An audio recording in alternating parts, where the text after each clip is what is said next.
ایک دفعہ کا ذکر ہے، ایک پرسکون جنگل میں ایک عقلمند بکرے اور اس کے 3 چلبلی بکری کے بچے رہتے تھے۔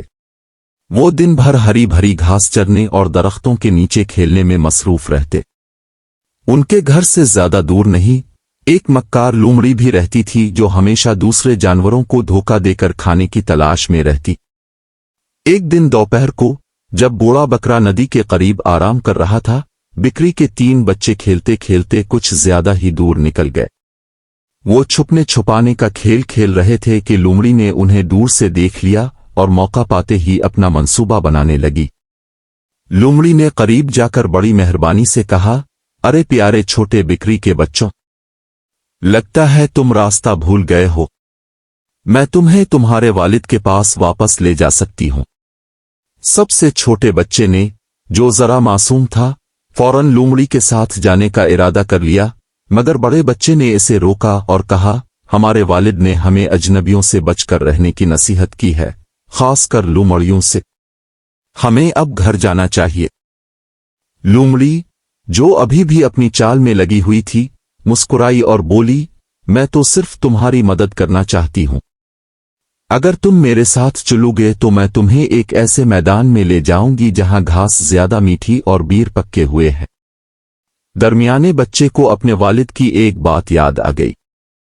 اس نے ہوشیاری سے کہا، اب کا شکریہ مسٹر لومڑی، لیکن ہمیں اکٹھے رہنا چاہیے اور اپنے والد کے پاس واپس جانا چاہیے۔ اتنے میں بوڑھا بکرا وہاں آ گیا۔ اس نے محسوس کیا کہ اس کے بچے زیادہ دور نکل گئے ہیں اور ان کے پیچھے چل دیا تھا۔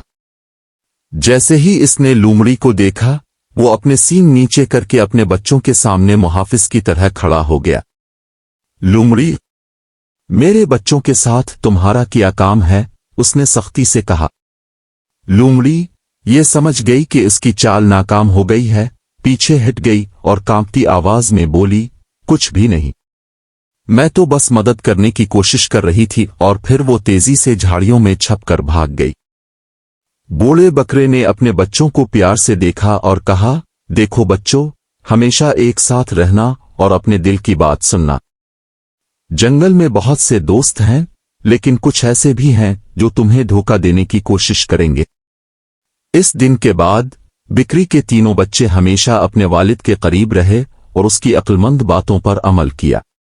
اور وہ لومڑی، وہ جان گئی کہ یہ بکرا اور اس کے بچے اس کی چالوں سے بہت زیادہ ہوشیار ہیں۔